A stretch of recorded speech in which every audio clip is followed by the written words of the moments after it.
आज का ये दिन हरियाणा के प्रगति के इतिहास का एक बहुत महत्वपूर्ण दिन है।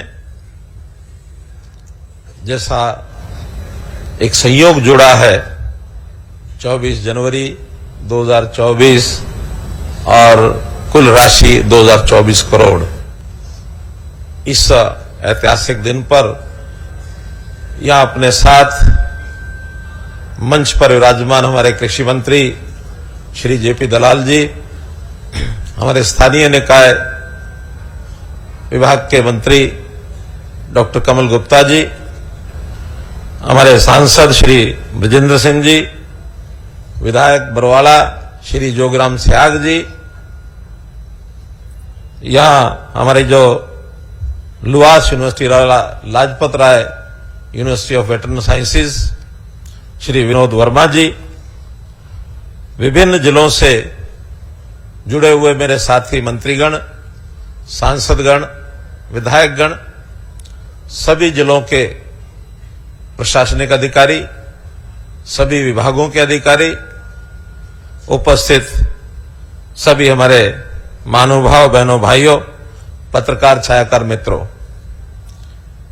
आज जैसा बताया गया कि यहां लुआस यूनिवर्सिटी, इसका जो एक प्रशासनिक भवन, वाइस चांसलर का प्रशासनिक भवन है, उसका उद्घाटन हुआ और साथ ही पशु नस्ल सुधार के नाते से ये जो एम्ब्रियो ट्रांसप्लांट की जो लैब है उसका भी उद्घाटन किया गया।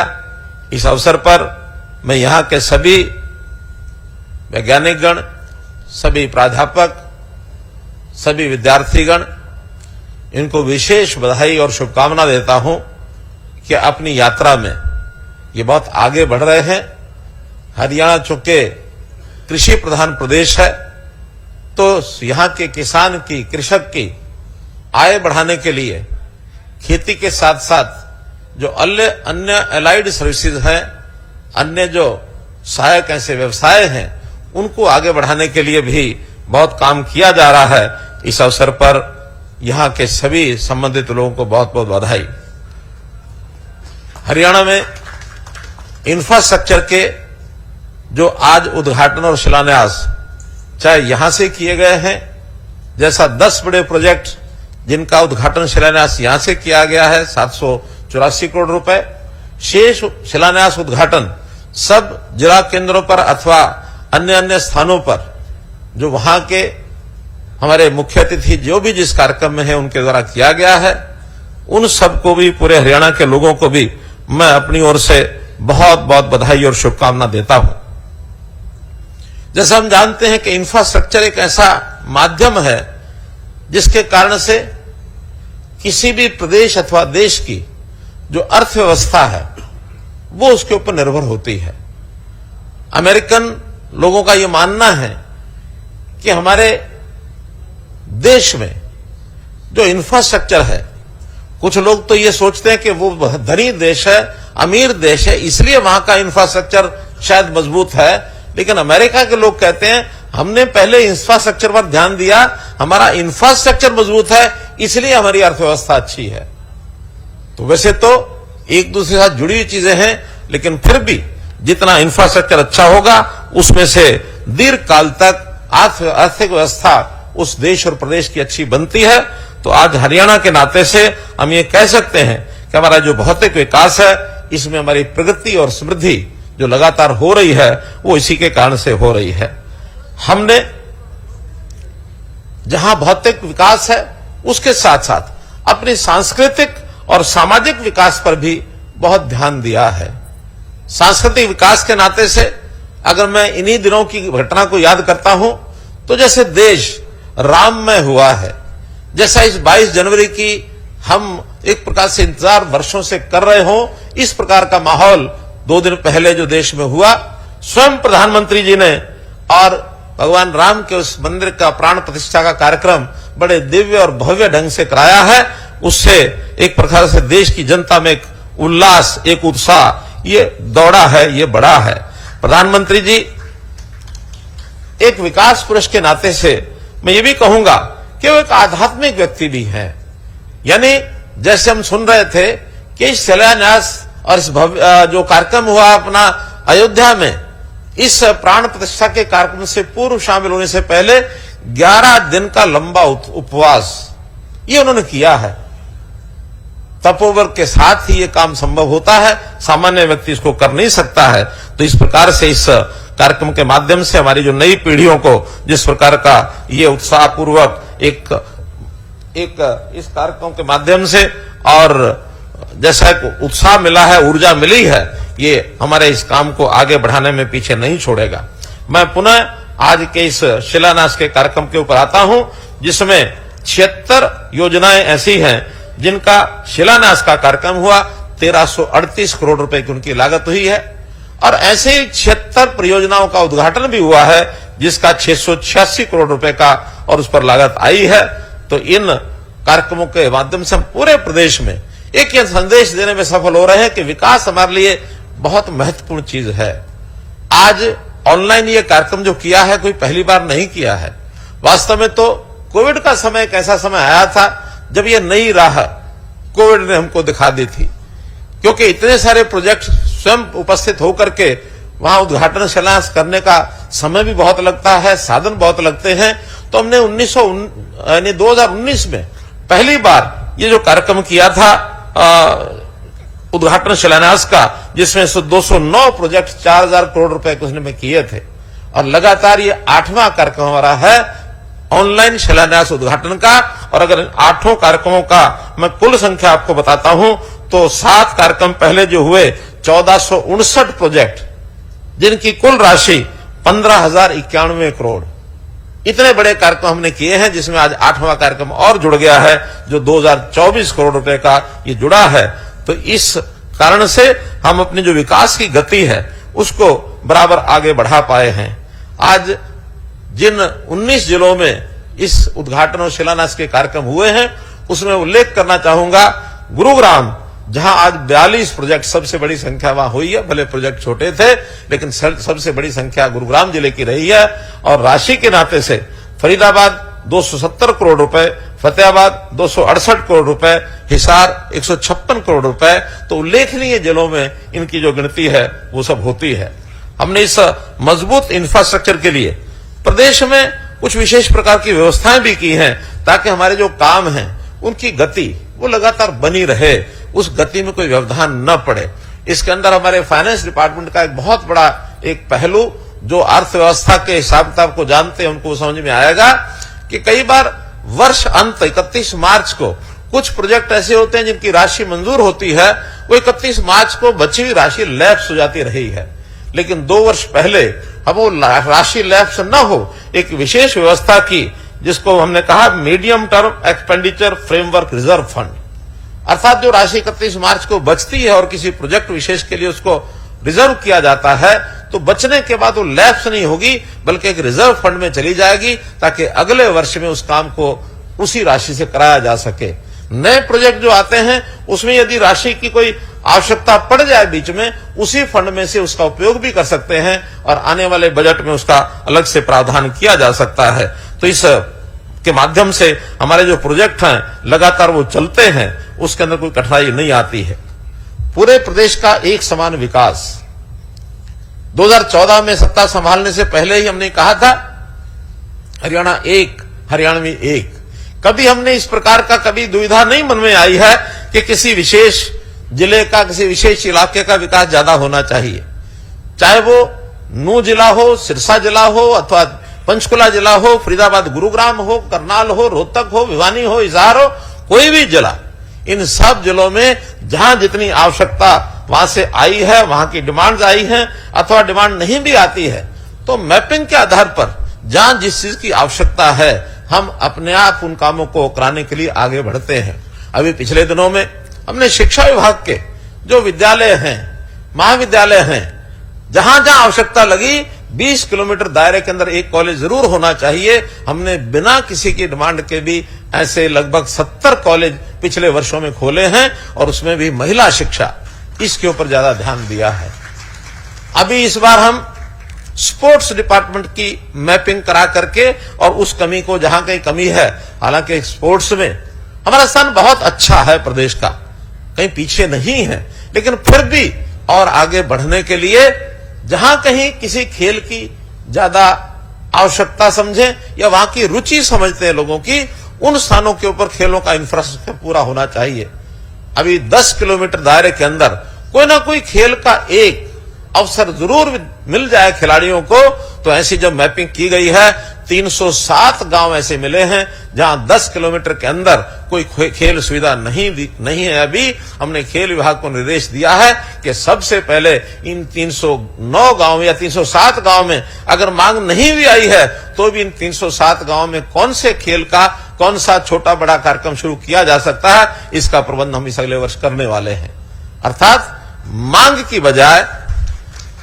की बजाय जरूरत के हिसाब से इनका विकास हो, ऐसे हमारे करने की जो कार्य पद्धति है इसकी काफी सराहना भी हो रही है और बहुत लोग इसके लिए आगे भी बहुत प्रांत हमारी इन योजनाओं को और आगे प्रस्यू भी कर रहे हैं।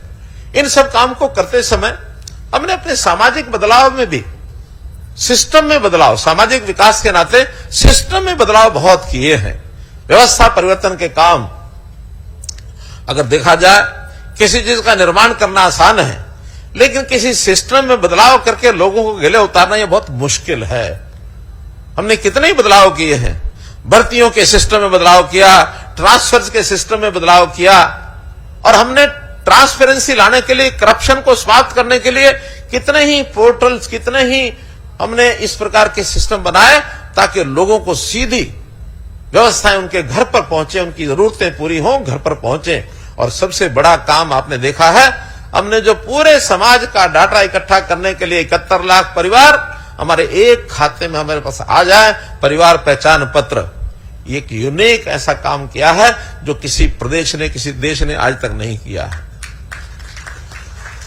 किसी एक व्यक्ति की पहचान तो आधार के हिसाब से बहुत वर्ष पहले हो गई थी, लेकिन किसी परिवार को एक साथ उसकी जानकारियां सब हमारे पास उपलब्ध हो, क्योंकि हमारा सामाजिक सिस्टम ऐसा है, परिवार आधारित है। उस परिवार में बुजुर्ग भी हैं, बच्चे भी हैं, महिलाएं भी हैं, पुरुष भी हैं, नौजवान हैं, पढ़ने वाले हैं, रोजगार, बेरोजगार, खेती, अस्वस्थ, किसी न किसी व्यक्ति की कोई ना कोई विशेषता हो या तकलीफ हो, वो सब एक साथ हमको पता लग जाए ताकि आवश्यकता अनुसार हम सब की योजना एक साथ बना सकें। आज बेरोजगारी के बारे में बहुत चर्चाएं विपक्ष के लोग करते रहते हैं। 2% से लेकर के और 35% तक आंकड़ा उनका चलता है। जब मन में आए 2% आ गया, जब मन में आए 20% आ गया, मन में आए 35% आ गया। कोई ऐसी जादू की छड़ी हमारे पास नहीं है कि 35% से अब विपक्ष के लोगों ने 9% बोलना शुरू कर दिया। तो आखिर ये रेगुलर चीजें होती हैं, कोई बढ़ती है घटती है, शायद गति से बढ़ती है। हमारा अनुमान अब एक एक व्यक्ति का एक सही अनुमान मैं कह सकता हूं, सेल्फ डिक्लेयर्ड जिन लोगों ने कहा कि मैं बेरोजगार हूं, मुझे रोजगार चाहिए, वो लगभग 8.5% बैठता है। अब 8%, 9% का अंतर तो मैं समझ सकता हूं, लेकिन 8-9% की बजाय उसको 34% कह देना सिवाय राजनीतिक प्रोपेगेंडा करने के और कुछ नहीं है। और हम इन सब 8% लोग हैं, इनका एक एक का हिसाब हमारे पास है, किसको कहां आवश्यकता उसकी पूर्ति हो सकती है। सरकारी रोजगार के नाते फार्म भरने का काम वो करते हैं, हम पारदर्शी तरीके से नौकरियां देते हैं। प्राइवेट नौकरी के नाते हम अपने उद्योग को बढ़ावा देते हैं। हमारा उद्योग ईज ऑफ डूइंग बिजनेस के कारण से बहुत अच्छा बढ़ रहा है। उस नाते से हमने पिछले 9 साल में, 9.5 साल में 30 लाख लोगों को रोजगार देने के अवसर उपलब्ध कराए हैं। इसी प्रकार आज भी किसी को स्किल डेवलपमेंट के नाते, हुनर विकास के नाते अपना स्वयं का रोजगार करना है, उसके लिए बैंक से लोन लेकर के देते हैं ताकि कोई अपना रोजगार करे। हर किसी को सरकारी नौकरी, पक्की नौकरी मिलना संभव नहीं है, इसलिए हर किसी व्यक्ति को रोजगार का अवसर मिले, इसके लिए हम पूरा ध्यान रखते हैं। और अब तो हमने जो HKRN का जो पोर्टल अपना बनाया है, ऐसे बेरोजगार जिनको रोजगार चाहिए उसके ऊपर रजिस्टर करते हैं। हम उसमें भी पारदर्शिता बरते हुए हैं कि जिनकी उसमें योग्यता या जो उनकी रैंकिंग, एक अंतर जरूर रखा है इसके अंदर, जो उसमें गरीब परिवार के लोग हैं उनकी रैंकिंग ज्यादा दी गई है परिवार की आय के हिसाब से। दूसरा उसकी बारी आती है उसकी योग्यता। पहली योग्यता ये कि कोई टेम्पररी नौकरी है, कम से कम हर परिवार में जो गरीब परिवार है उसके घर का एक बालक कहीं भी एक 15-17 हजार रुपया महीना भी अगर लेने लग जाएगा तो घर का काम ठीक से चला पाएगा। 1,80,000 वर्ष की इनकम हमने किसी परिवार के लिए एक बेंचमार्क रखा है कि इस बेंचमार्क से ऊपर कितने लोगों को उठाया जा सकता है। तो ये सब सिस्टम हम व्यवस्था परिवर्तन के अपने इस टेक्नोलॉजी के माध्यम से, आईटी के माध्यम से ये कर रहे हैं। और इसमें समाज से भी हमेशा मैंने कहा, इसके अंदर जितना सहयोग समाज की ओर से होगा उतना ही हम और आगे बढ़ेंगे। जहां तक इंफ्रास्ट्रक्चर का विषय है, अब हम जो कभी भेदभाव रीजनल क्षेत्रवाद के हिसाब से किया जाता था, पहले एक हाइपर रीजनलिज्म का बोलबाला था, उसको मैंने समाप्त किया है। जैसा मैंने पहले बताया कि पूरे हरियाणा में एक जैसा विकास हम कर रहे हैं। हमने इसके नाते से अगर एक आंकड़ा मैं देना चाहता हूं कि पिछले 10 वर्ष के अंदर हमने 33,000 किलोमीटर लंबी सड़कों का सुधार और लगभग 7,000 किलोमीटर सड़कों का नया निर्माण, ये 40,000 किलोमीटर का एक आंकड़ा, ये हर जिले के हिसाब से हम देखते हैं, चाहे वो 3 क्रम की हो, 4 क्रम की हो, 5 क्रम की हो, 6 क्रम की हो, चौड़े मार्ग हो, चाहे वो 4 मार्गीय मार्ग करने की बात है, नेशनल हाईवेज हैं, स्टेट हाईवेज हैं, सब मिला करके सड़कों का ये जाल हरियाणा में फैला है। और इसमें 20 नए राष्ट्रीय राजमार्ग ये घोषित हुए हैं, 8 इसमें पूरे हो गए हैं, 11-12 पर इसमें काम चल रहा है। आज कोई जिला ऐसा नहीं है जो हमारे राष्ट्रीय राजमार्ग से जुड़ा हुआ नहीं है। हर जिला केंद्र दूसरे जिला केंद्र के साथ राष्ट्रीय राजमार्ग से जुड़ गया। Haryana is the only state जहां हर जिला दूसरे जिले से राष्ट्रीय राजमार्ग से जुड़ा हुआ है।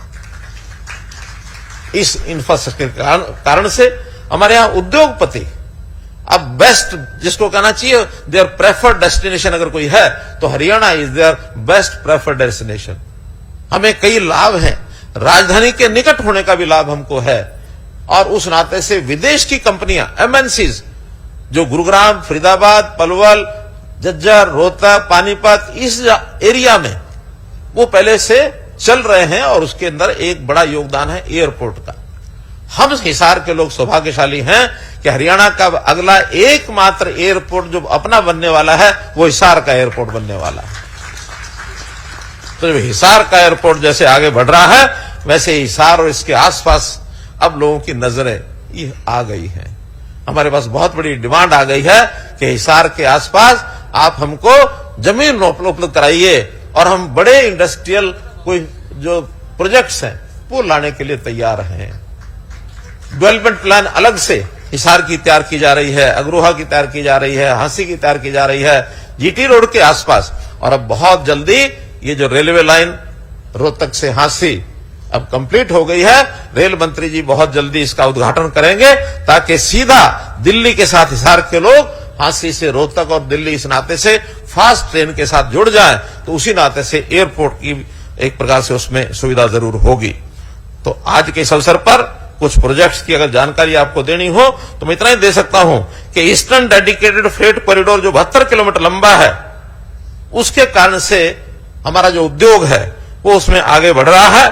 हमने जो western dedicated freight corridor 506 kilometre लंबा, वो अलग से जो ईस्ट वेस्ट को जोड़ता है और एक वेस्ट और हमारे इस वेस्ट और साउथ को जोड़ता है, इस प्रकार से 2 ये डेडिकेटेड फ्रेट कॉरिडोर, इनके बनने से हरियाणा में से दोनों होकर निकलेंगे। इसका बहुत बड़ा लाभ होने वाला है। हमारी केएमपी रोड, इसका अपने आप में लाभ हुआ। अब केएमपी के साथ साथ हरियाणा रेल ऑर्बिटल कॉरिडोर, एक ये नया रेलवे का रिंग भी जो है दिल्ली के इर्द गिर्द, जो पलवल से शुरू होगा कुंडली तक जाएगा, जिसके कारण से दिल्ली के बिना ही हमारे उस दक्षिणी हरियाणा के लोग अथवा पलवल साइड के लोग सीधा चंडीगढ़, अंबाला अथवा पंजाब और जम्मू कश्मीर की तरफ दिल्ली टच नहीं करनी पड़ेगी, उस ट्रेन के माध्यम से वो जा सकते हैं। 2 बड़ी जो प्रोजेक्ट्स हैं, आरआरटीएस जिसको कहते हैं, आरआरटीएस सराय काले खां से करनाल तक एक नई रेलवे एलिवेटेड रोड होगी, कहीं अंडरग्राउंड होगी, लेकिन उसका एक जो स्पीड वाली ट्रेन है, रैपिड ट्रांसपोर्ट सिस्टम, हर 8 किलोमीटर के बाद एक उसका स्टेशन होगा। मेट्रो से थोड़ा सा अलग प्रकार से और गति वाली ट्रेन ये होने वाली है। ऐसी दूसरी एक ट्रेन जो है आरआरटीएस, वो सराय काले खां से अलवर राजस्थान की तरफ वाया गुरुग्राम रेवाड़ी जिला ये जिले और उस एरिया में जो उद्योगपति हैं उनको उसका लाभ मिलने वाला है। तो RRTS भी अपने आप में एक बहुत बड़ा उपयोगी ये कार्यक्रम होने वाला है।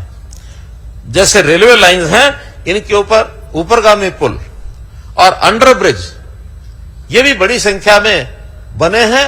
और भी रेलवे विभाग की ओर से हमको एक ऑफर है, हरियाणा की जहां रेलवे लाइन का खास करके स्टेट हाईवेज, नेशनल हाईवेज और डिस्ट्रिक्ट रोड्स, इनमें जो फाटक है उनकी बजाय जहां अंडरपास की आवश्यकता अंडरपास बनाने के लिए और जहां ओवरब्रिज की आवश्यकता ओवरब्रिज बनाने के लिए छूट मिल गई है। अब अगले समय में कोई ऐसा district road, state highway, national highway नहीं रहेगा जिसके ऊपर कोई फाटक आएगा। तो इस नाते से ये बड़ा कार्यक्रम इसको हम पूरा करने वाले हैं।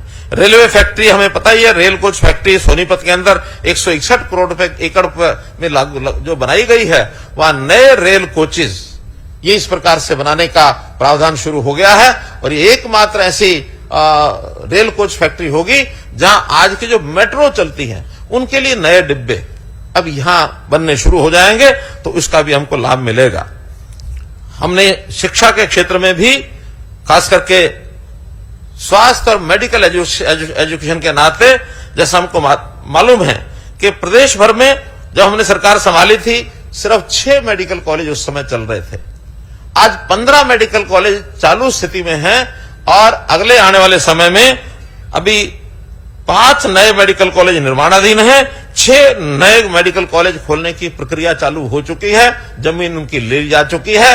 तो ऐसा ये सब 11 के 11 होने के बाद आने वाले 4 या 5 वर्षों के अंदर 26 मेडिकल कॉलेज हो जाएंगे, 26 मेडिकल कॉलेज। और जो हमने संकल्प लिया था 2015 में, हर जिले में एक मेडिकल कॉलेज होना चाहिए, वो एक प्रकार से निर्माणाधीन और योजना वाले सब मिला लें, तो वो संकल्प हमारा पूरा हो गया है। अब इस प्रक्रिया को चालू होने के बाद जब सभी मेडिकल कॉलेज बन जाएंगे, तो जिस हरियाणा के अंदर 2014 में 700 MBBS के स्टूडेंट्स एडमिशन होता था, वहां 3,500 मेडिकल स्टूडेंट्स जो है एडमिशन ले सकेंगे 5 टाइम्स। हमारे डॉक्टर्स की कमी वो सब उसमें पूरी हो जाएगी। न केवल मेडिकल कॉलेज बल्कि आयुर्वेद के क्षेत्र में भी अभी पंचकुला में आयुर्वेद का एक एम्स ऑल इंडिया इंस्टीट्यूट, जैसा दिल्ली में एलोपैथी का है वैसे आयुर्वेद का पंचकुला के अंदर एक 270 करोड़ रुपए की लागत से उस संस्थान की भी स्थापना की जा रही है। जहां मैनेजमेंट का विषय है IIM रोहतक सुनारिया में, और इसी प्रकार से टेक्नोलॉजी के अंदर national institute of electronics and information technology Umri Kurukshetra में। ये ऐसे कुछ संस्थान हैं जिन संस्थानों के माध्यम से न केवल प्रदेश बल्कि राष्ट्रीय स्तर पर भी इनका नाम अपना होगा और देश भर के विद्यार्थी यहां आकर के पढ़ेंगे, चाहे वो नेशनल इंस्टीट्यूट ऑफ डिजाइन हो, national institute of fashion technology हो, central institute of plastic engineering and technology Kilod Sonipat हो, इंडियन इंस्टीट्यूट ऑफ टेक्नोलॉजी हो। तो इस प्रकार के सब संस्थान अब ये एक एक करके शेप ले रहे हैं और हम हरियाणा को एक नेशनल और इंटरनेशनल शिक्षा का एक हब ये बनाने जा रहे हैं।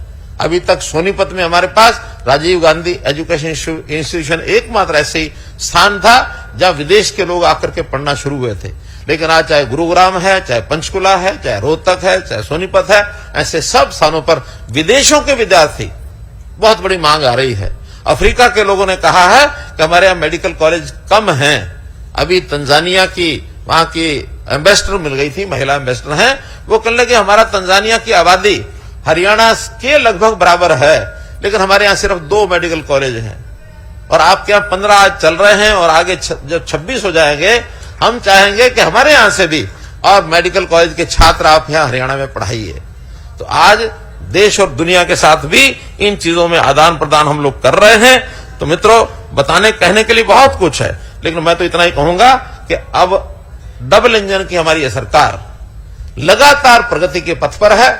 हम जहां इंफ्रास्ट्रक्चर पर ध्यान देते हैं, वहां सामाजिक क्षेत्र में बदलाव और समाज का जीवन कैसे खुशहाल हो, ईज ऑफ लिविंग, इस नाते से इन चीजों पर काम कर रहे हैं। और व्यक्ति के परिवार के खुशहाली के लिए केवल इंफ्रास्ट्रक्चर से काम नहीं चलता है, केवल पैसे से काम नहीं चलता है, बल्कि उसका जीवन सुखी हो, उसके जीवन में हौच-पौच ना हो और उसका जीवन का जो स्तर है ऊंचा हो, बाधाओं से विहीन हो।